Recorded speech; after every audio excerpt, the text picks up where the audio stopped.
What's up, guys? K Wills here. Today I'm going to do my review of The Legend of Korra, episode 8. And the title of this episode was called When Extremes Meet.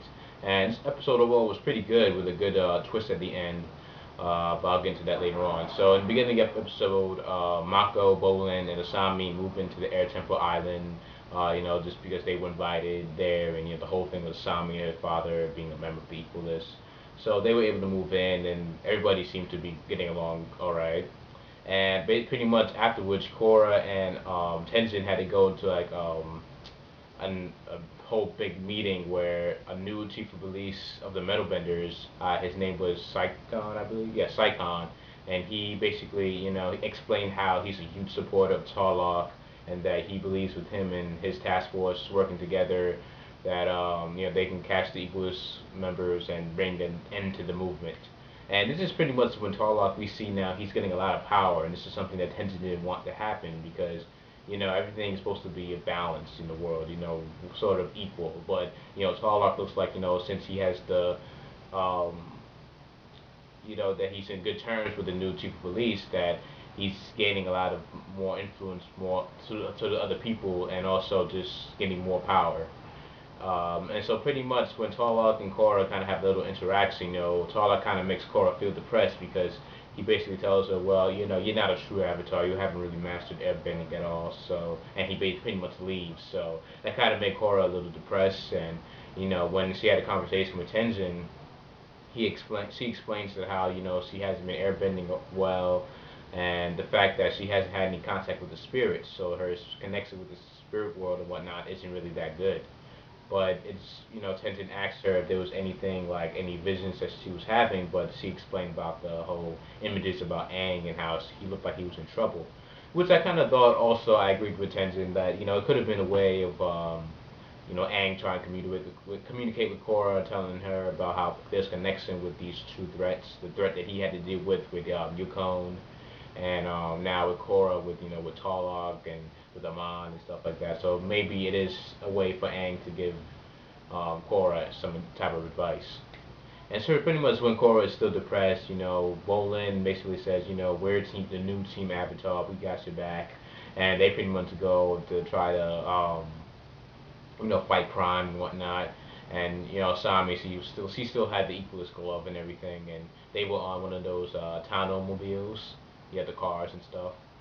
And so when they were fighting some of the Equalists, that scene was actually pretty cool. Mako was using his lightning and Bolin using his earthbending.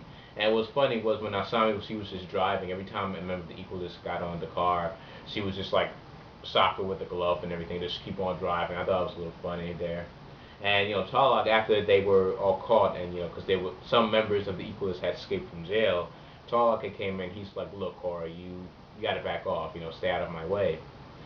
And pretty much, and the reason why he's saying this is because there could be a threat of basically them going to jail. Because the thing is, the whole thing with Team Avatar, it's not like how it was back in the Legend in the Last Airbender, because the Last Airbender, this was during wartime, with the Fire Nation and everything, and pretty much there were really basically no rules. There are no rules within war, so it was like all right for Aang and his friends just to travel around, do whatever they want, help people if they can. They're really suffering minor consequences. But now in a new society where there are rules and stuff like that, and that's pretty much what they had to deal with because when they heard of like an equalist rally, they all the everybody went towards that. But then they realized that those was just average people because their power was being cut out.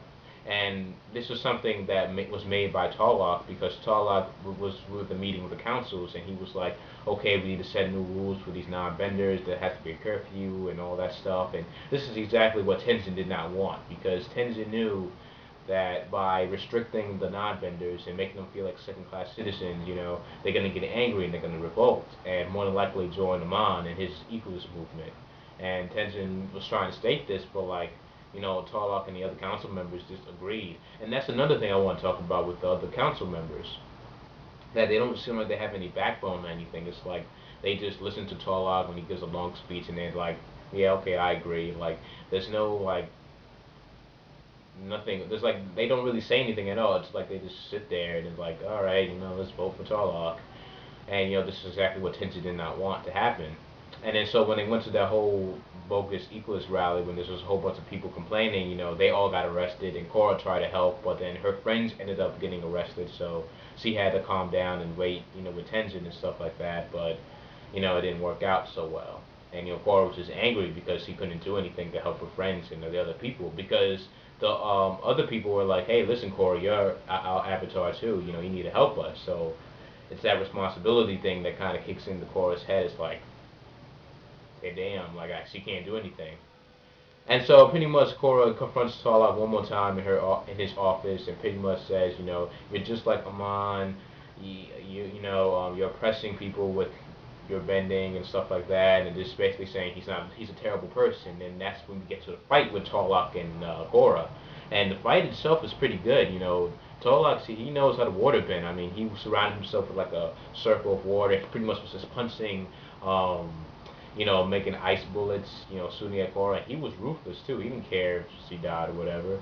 Like Korra was cut up and everything, but Korra used her earthbending and pretty much looked like she had a clear advantage. But then when she was gonna use the final strike, Tarlok started to bloodbend, and pretty much Korra was like out. It's like she was knocked out and everything. And the weird thing with bloodbending is the fact that it wasn't a full moon, and we all know when it's a full moon, a waterbender's power is increased a lot. That's when they're at their strongest, waterbenders.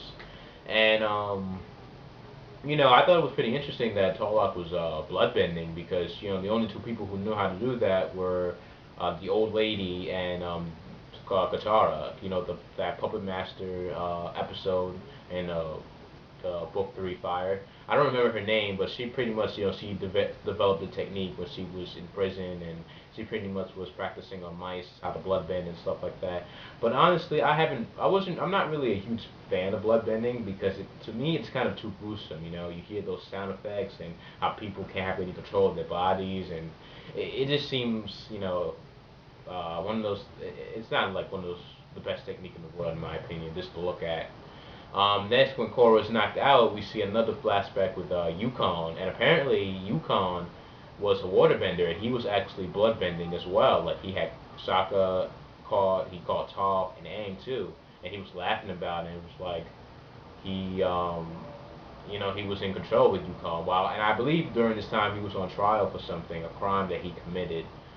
So yeah, that was pretty interesting seeing that Yukon was a bloodbender, or maybe yeah, I'm thinking he was the bloodbender because I mean there could have been somebody in from behind, but I mean his bloodbending mastery was actually pretty strong too because he was just controlling all three of them without hardly any effort. And well, so key thing that a lot of people I've seen them talking about is that the connection with Tarlok and Yukon that they could be related because there was this scene where Korra called Tarlok out and pretty much he did this twitch with his eye and then we saw that Yukon did that same thing, and he started to bloodbend. So maybe they are related in some way, or some shape or form. But the thing is, I'm not sure how Yukon pretty much learned how to bloodbend, unless he learned by watching Katara at one point in his life, or perhaps maybe he learned on his own. Because I think that maybe bloodbending could have been like a dark technique that some higher up like waterbending masters knew about, but they were like, okay, we can't let too many people know about it, so they pretty much kept it into secret. But maybe that old woman had discovered it on her own, and then, Katara knows it, and maybe Yukon found out some way to bloodbend. But yeah, that's pretty interesting with Tarlok too. So also maybe with Tarlok, the reason why he did it when it wasn't a full moon was because maybe he's just that strong. Maybe he's been practicing for years how to bloodbend, and perhaps that's how strong of a waterbender he is. And so pretty much Korra got caught, and that was pretty much the end. She was sent behind a car, and she was sent away.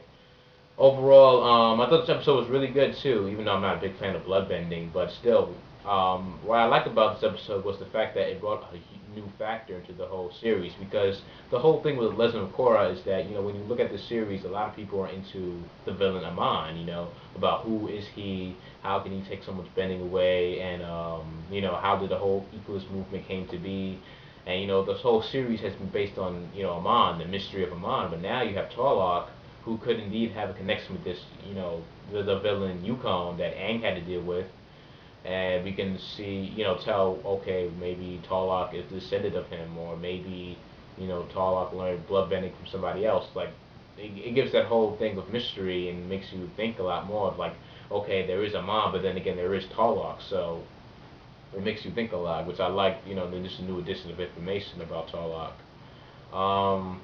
So that's pretty much the whole episode. I pretty much liked it overall.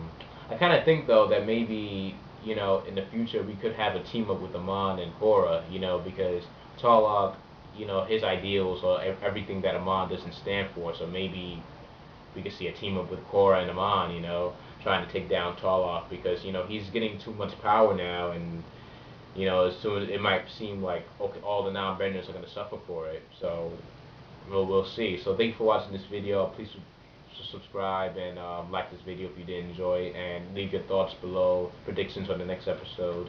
And I'll see you guys later. Thank you for watching. Peace.